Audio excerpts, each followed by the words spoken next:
Now we can go ahead and finish up the notes for section 2.5, finding complex zeros. Oh, have to do this from my computer because ActivePanel does not like it anymore. Boop, there we go. So recap of Descartes' rule of sign, but I'm going to add something small to the bottom of it. The first two bullets, you've seen those before the last time we talked about Descartes' rule of sign.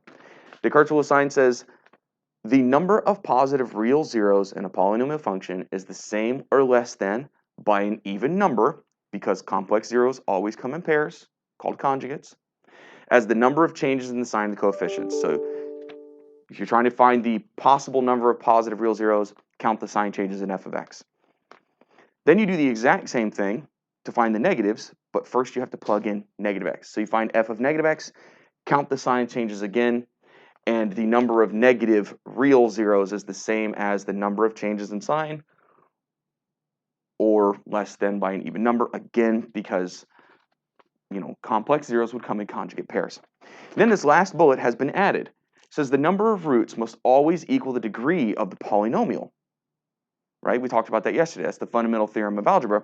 It says a polynomial of degree n has exactly n complex roots. So when we're doing Descartes' rule of sign, if we have say a degree 5 polynomial, but the possibilities according to the sign changes only add up to 3 at most, how? Then we know the last two zeros must be complex. So the number of roots must always equal the degree of the polynomial, so the leftovers must be the pairs of complex roots, the complex conjugates. All right. We are going to find all the zeros of this 5th degree polynomial. And then, after we found all the zeros, we will write f of x in its linear factorization. So at the end, we should have 5 sets of parentheses all sitting next to each other that are all degree 1. Cool beans? Cool beans. All right. First, we're going to hunt for the rational zeros. We will use the rational root theorem, P over Q. Ooh, that doesn't look good. P over Q, and ignore. Isn't it Q over P? No. It's always P over Q, but P is the positive and negative factors of the constant at the end. I accidentally, when I said I did P over Q upside down the other day, I meant that the numbers were upside down. It's still P over Q. And if you look back to when I introduced P over Q, it actually says that P is the factors of A sub 0. A sub 0 is at the end. So we're talking about the positive and negative factors of 8. So we have plus or minus 1, plus or minus 2, plus or minus 4. Oh goodness, there's a bunch. Plus or minus 8. Yuck. Now Q would be the positive and negative factors of the leading coefficient. Our leading coefficient this time is that number sitting in front of x to the 5th. It's just a 1. So plus or minus 1. Oh boy, that means there are 8 possible rational zeros. And those 8 possible rational zeros would be plus or minus 1, plus or minus 2, plus or minus 4, plus or minus 8. We are hoping that most of our zeros are rational. So what we're going to do is we are going to hunt down our possibilities using the remainder theorem. But before we do, let's go ahead and use Descartes' rule of sign as well, just to figure out what the combinations would look like, the possible combinations. So if you're counting the sign changes for positive f of x, you don't have to do anything to the formula or to the equation. You just look at it and you count sign changes. So let's see. Here's 1, here's 2, 3, 4. There were 4 sign changes in f of x. That means there could be 4 positive real zeros, or 2 positive real zeros, or no positive real zeros, because we're decreasing by an even number each time. In order to find the negative possibilities, we are going to have to find what f of negative x is. Now remember, all you're doing is replacing your x's with a negative x. So anything that has an even exponent stays the same. Anything with an odd exponent changes sign. All right, well, let's see. Let me squeeze that in. I guess I'll have to do that over here. F of negative x. And I'll be just changing the sign of anything with an odd exponent. And anything with an even exponent we'll leave alone.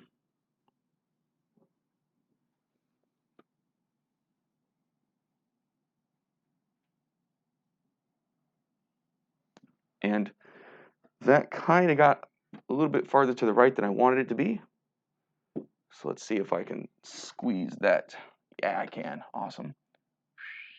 There we go. Get skinny. There it is.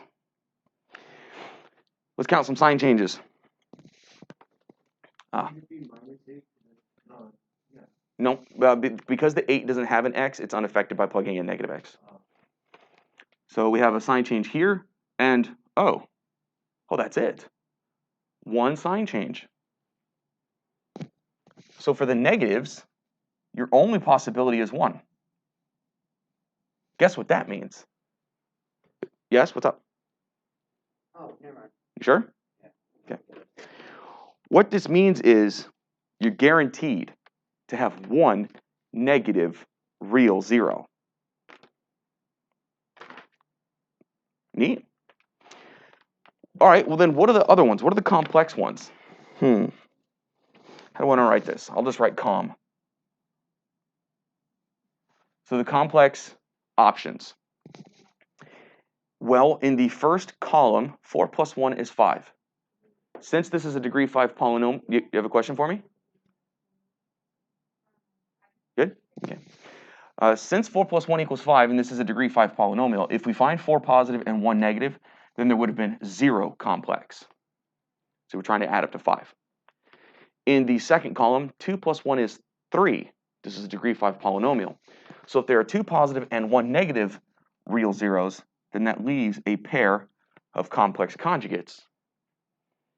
And then lastly, if there's 0 positive real zeros, and we know there's 1 negative real zero, that leaves 4 complex zeros. And that would be a pair of complex conjugates. 2 sets of complex conjugates.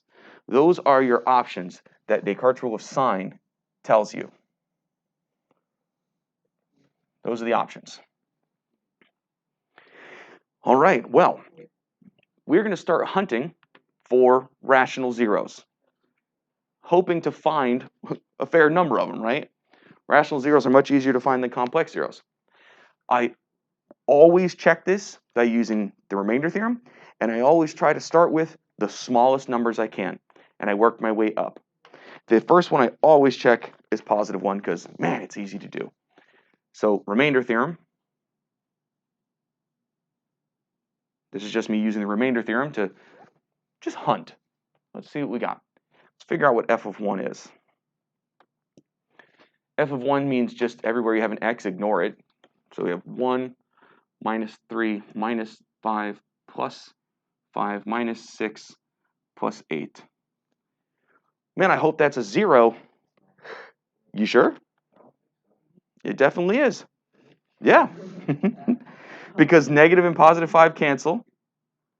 And then negative 3 and negative 6 is negative 9, which cancels this positive 9.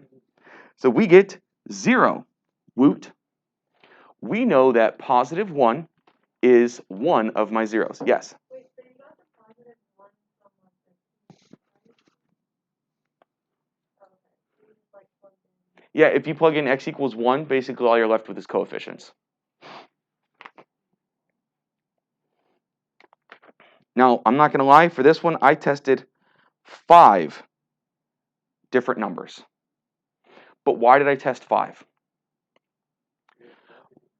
Well, I tested 5 because I was hoping to find 3 real zeros. Because if I can find 3 real rational zeros, then that would leave me with a quadratic at the end, which I could solve using the quadratic formula, or factoring if it's possible. So I went ahead and I tested a large number of numbers. What a strange thing to say. Let's plug in negative 1. just like plugging in negative x, plugging in negative 1 is just going to change the symbol of the coefficients in front of odd powers of x, and is going to do nothing to the coefficients that are in front of even powers of x. That's going to give me a negative 1 at the front. Negative 3 will be unaffected. A positive 5, the other positive 5, unaffected. A positive 6, and 8 does not have an x, so it's unaffected. Okay, let's see. Negative 1, negative 4, 6, 12, 20. Woo! Yeah, that adds up to 20. All right, well, so negative 1 is not one of my zeros. It's just not. This one was. Yay! We're going to do some synthetic division with that one. Do I have room to plug these in on the right side? Yeah. Now I'm going to check the 2's. I'm going to check the 2's. And hopefully you guys are okay with me just writing the numbers that you're going to get when you plug in a 2. So 2 to the 5th is 32. And then you have 2 to the 4th, which is 16 minus or times negative 3, which is negative 48. 2 to the 3rd, that's 8 times negative 5, that's negative 40. 2 squared is 4 times 5 is 20. Minus 12 plus 8. Get skinny numbers. Well, if you grab a handy dandy calculator, that adds up to negative 40. So super not a zero. If that's a thing you can say, negative 40.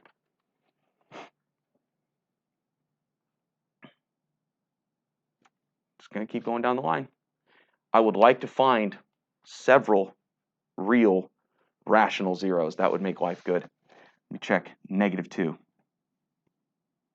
Again, I'd like to think that everybody in the room knows how to multiply using a calculator and stuff like that. So when you plug in negative 2, these are the numbers you would have gotten. Negative 32 minus 48 plus 40 plus 20. Come on, active panel, behave. Plus 12 plus 8. And that one works, folks.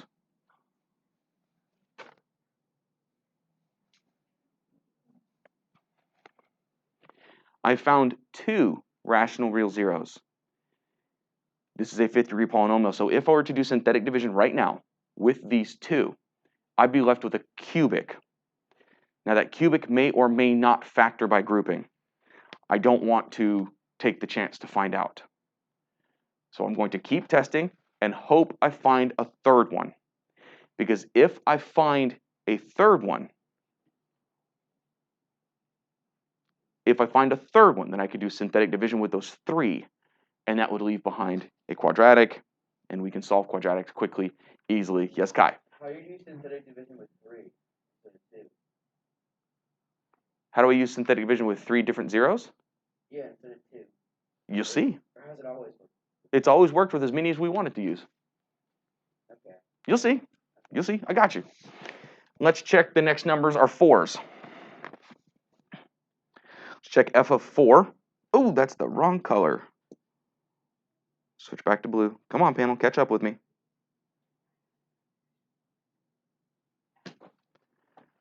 This is just painful. There we go. Okay.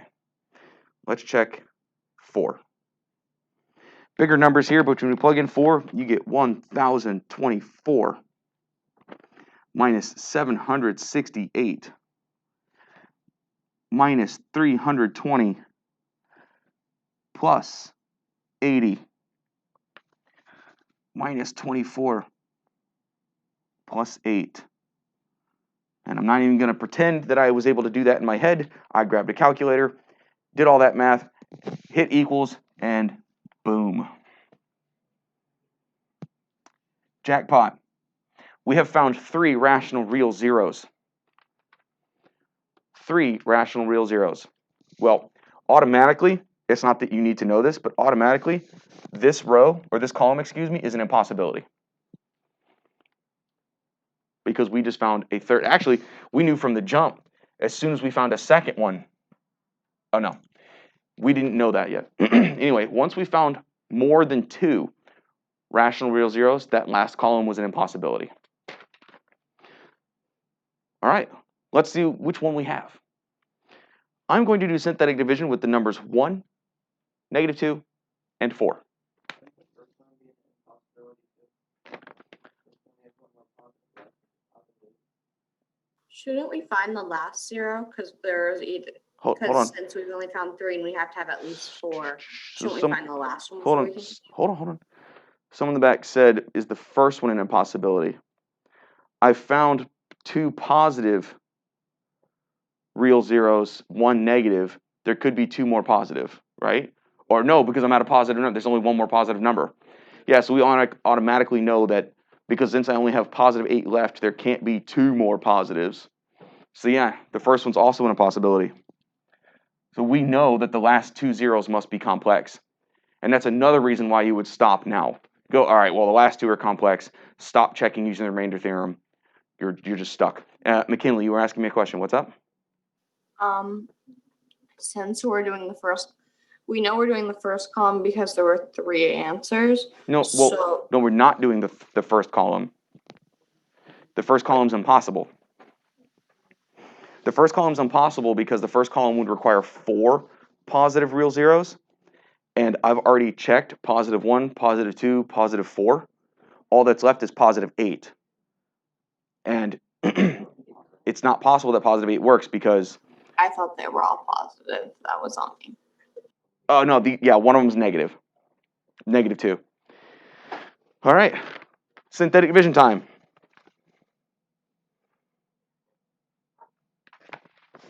Synthetic division time. First with the number 1.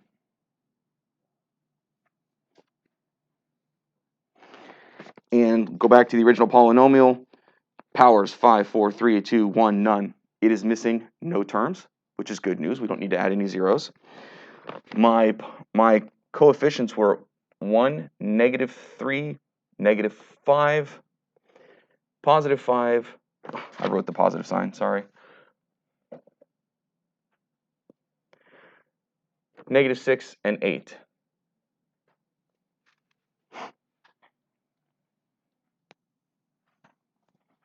The very first thing that you have to do is drop that 1. This 1 has to drop down. That's the very first step. 1. All right. So 1 times 1 is 1. That goes here. Add straight down. We know the remainder is going to be 0. We've already used the remainder theorem to tell us that, but let's see what the polynomial will be. 1 times -2. Add straight down. 1 times -7. Add straight down. 1 times -2. Add straight down. And of course, then 1 times -8 goes over here, and we're going to get a remainder of 0, but we already knew that was going to happen. Remainder of nothing. So, boom. There. We don't need to worry about that 0 that's over there in that box. Cool. The remaining polynomial is 4th degree. Time to do synthetic division on that 4th degree polynomial. And I don't need to have even a new setup. I can just go, all right, well, the next one that worked was a -2. So I'll just throw that -2 right here.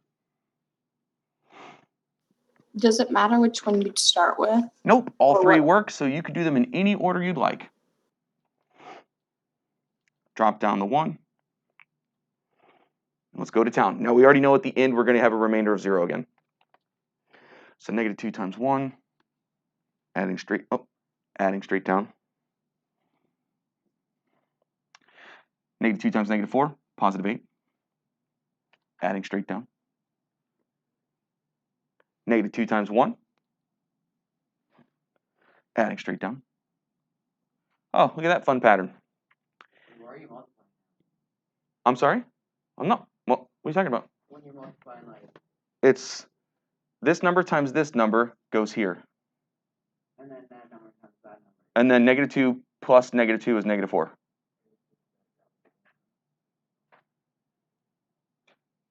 I'm adding straight down. Oh, yeah. And then that -2 times that -4 over here is going to give me a +8. And of course, adding straight down does give me a 0. The polynomial that's left over is a cubic. And you know what? If we had wanted to, yes, we could have factored this cubic by grouping. It would have worked. We can see that now because of the pattern. But we already know what a third 0 is, and that, I wrote that 0 in black. And that was just a happy coincidence that it worked this time, so don't expect that to always work. We are now going to use synthetic division with the 4 that we just found.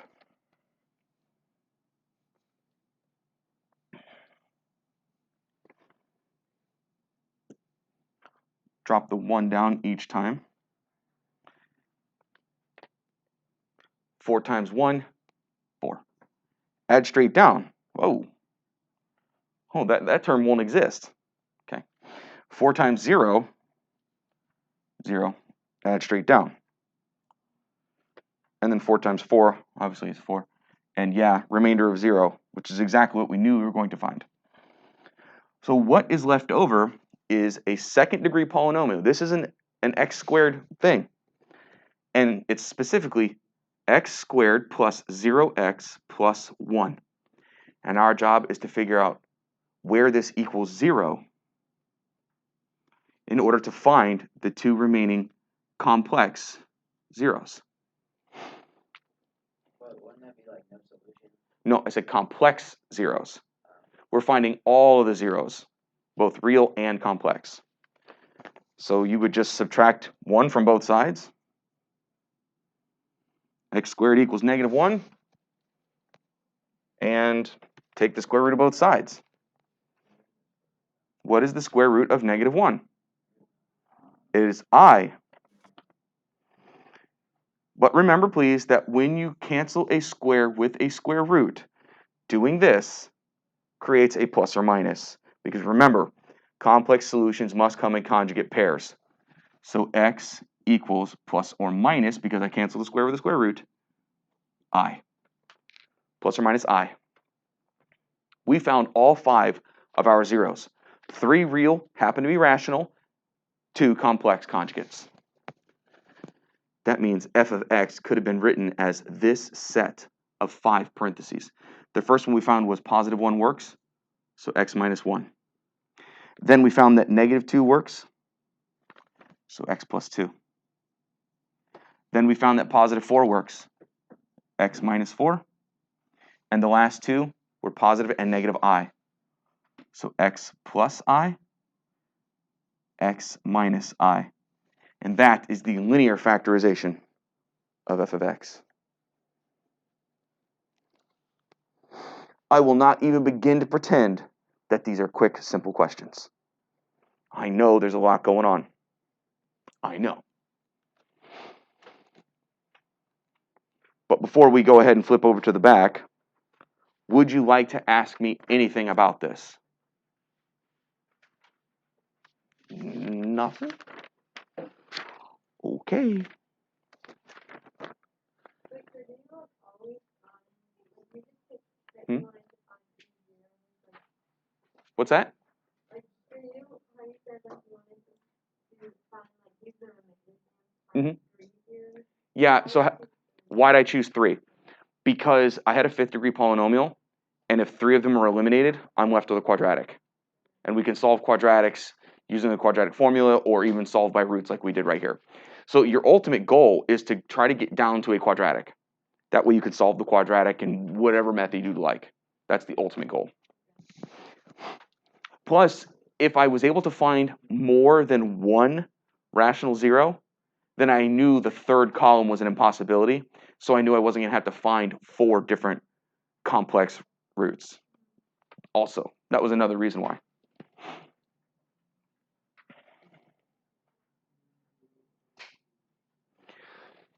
So the way this one works out is go, yo, here's a 4th degree polynomial. We know that means it has 4 zeros. We know that. Some real, some complex. But I did tell you that z equals 1 minus 2i is one of its zeros. If I told you 1 minus 2i is one of its zeros, what else is true that I did not say? 1 plus 2i. the complex conjugate must also be one of the zeros. So z equals 1 plus 2i is also a 0. Wait a minute. I have 2 zeros. 2 zeros are always a result of a quadratic. If I could divide this fourth degree polynomial by that quadratic, my result would be a quadratic. You see, you're always trying to get yourself down to a quadratic because you can solve those using a variety of methods. So what we will do is we will use what I taught you yesterday to figure out what the quadratic was that produced these two complex zeros. And we will then use long division with that quadratic, rather than doing synthetic division with two different complex numbers, because it's awful. It's yuck, okay? Subtract 1 from both sides.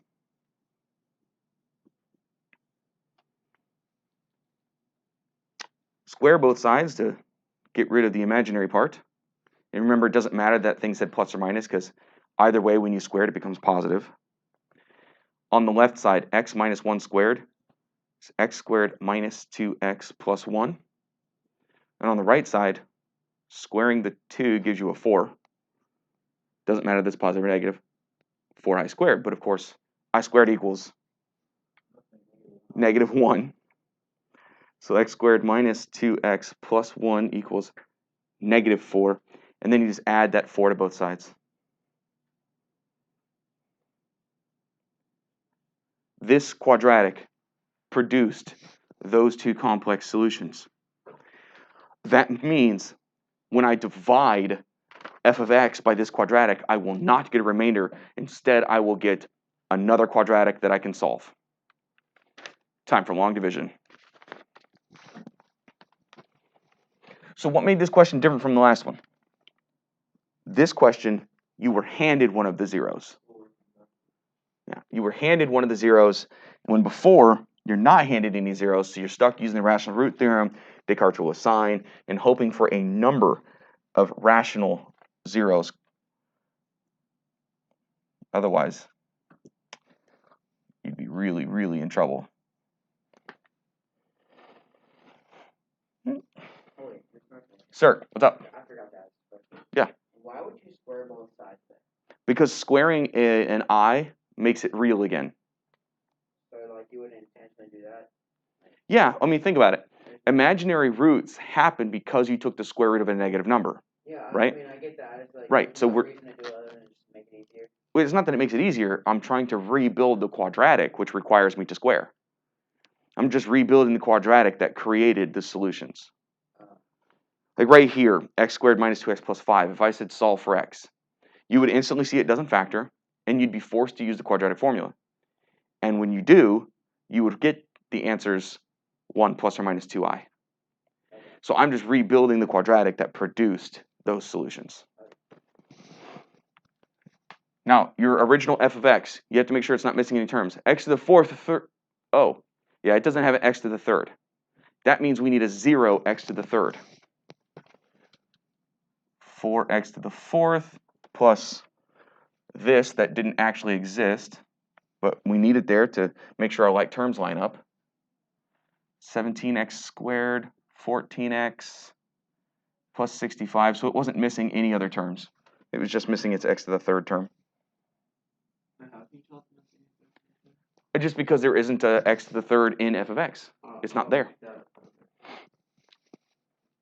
And we've done long division. Remember, when you're doing long division, what you're really paying attention to is the front terms. I need that x to the squared, x to the second, to become a 4x to the fourth. What would I need to multiply my x squared by to get 4x to the fourth? 4x squared. And since it is a square, I will write it over the squared position. 4x squared. We're taking this 4x squared now, and we're going to distribute it to the quadratic on the front. Let's see what we get. 4x squared times x squared does give me 4x to the fourth. 4x squared times negative 2x gives me negative 8x to the third. 4x squared times 5, 20x squared. Long division requires you to subtract straight down. Please watch your double negatives. Don't get caught. 4x to the fourth minus 4x to the fourth. Yay, 0. Exactly what we were expecting. 0x to the third minus negative 8x to the third. That's positive 8x to the third. And 17x squared minus 20x squared, negative 3x squared. This is where your positive 14x comes down. And again, you are trying to make the front terms match. I need my x squared to become an 8x to the third. So what do I need to multiply x squared by to get 8x to the third? Just 8x. It's positive. So we write plus 8x. We now take that positive 8x and distribute it across the quadratic on the front. 8x times x squared is 8x to the third. 8x times negative 2x, negative 16x squared. 8x times 5 plus 40x.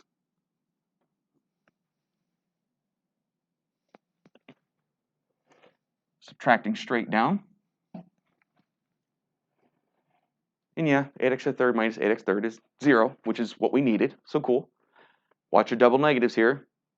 Negative 3 minus negative 16 means negative 3 plus 16.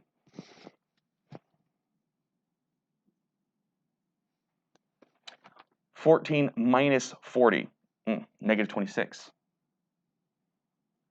And then lastly, drop that 65 down. And this had better work out perfectly. We should not end up with a remainder. I need x squared to become 13x squared, so I multiply by 13. And distribute. 13 times x squared? Yup. 13 times negative 2x? Yup. 13 times 5? Oh yeah. They match perfectly. Which we knew was going to happen because we already knew what 2 of the zeros were. Remainder of nothing. Okay. We are left with our quadratic at the top. And that was the goal. Remember, if you can get the degree 4, 5, 6, scary, down to a quadratic, then you can solve that quadratic in whatever way you like.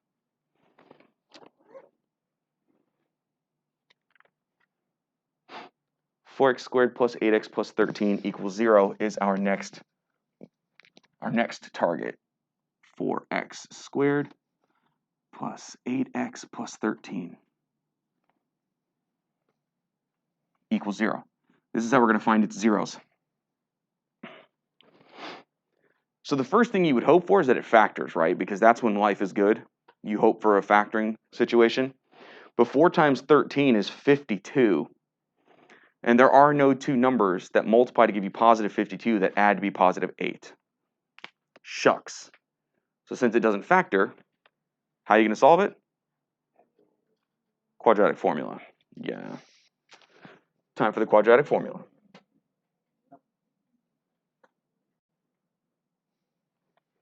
In case you don't remember the quadratic formula. X equals negative b plus or minus root b squared minus 4ac all over 2a. There you go. I used to make my Algebra 1 students sing as a class. That was the song. There's also, that was Row, Row, Row Your Boat, right? What's the other one? I think there's one for Pop Goes the Weasel. Is that what it is? Well, anyway, there it is. X equals negative b plus or minus square root b squared minus 4ac all over 2a. All right, here we go. Pop goes the weasel. That's Pop Goes the Weasel. Pop goes the root. All right, negative b, that's going to give me negative 8 plus or minus square root b squared, that's 64. Minus, I always show this part, 4ac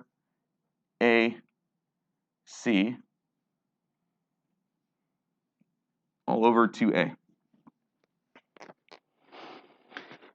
Handy dandy calculator to figure out what the discriminant is. That's the stuff underneath the radical.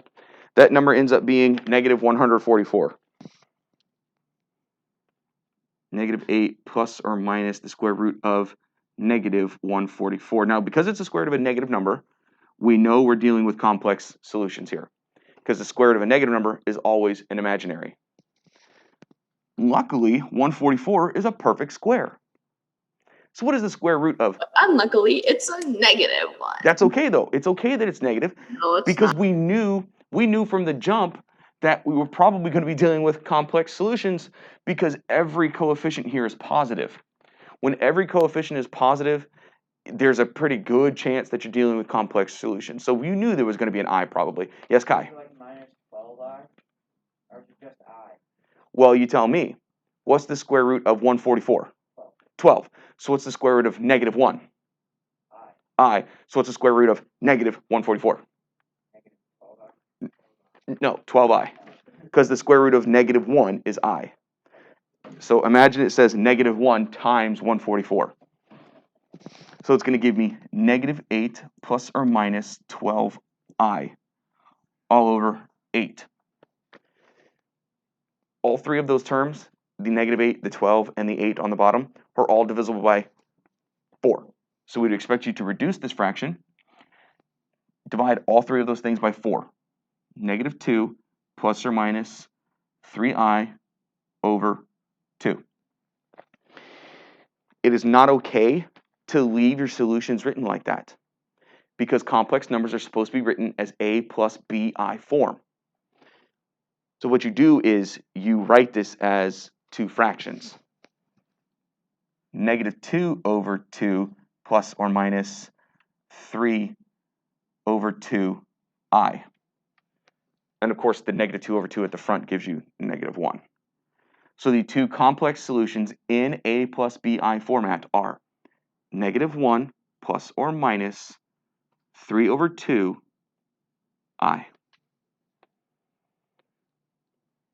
Whoa, all 4 zeros were complex. This fourth degree polynomial does not ever come in contact with the x-axis. It gave us one complex zero. We knew its conjugate had to also be a 0. And after doing the quadratic formula, we found out that the remaining 2 zeros are also complex. Cool. Linear factorization. We were told to write f of x in its linear factorization. F of x equals, well, the first one they gave to us, 1 minus 2i. X minus 1 minus 2i.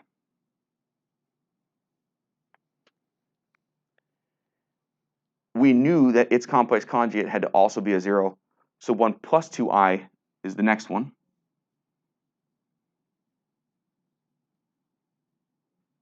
Why do you have to put the x out in front of it? Because remember, if you were factoring something, wouldn't it normally say like x minus 1 times x plus 2? Okay. Yep. So we're factoring it. Now this one's going to be x minus, it doesn't matter which one you choose first, the positive or the negative.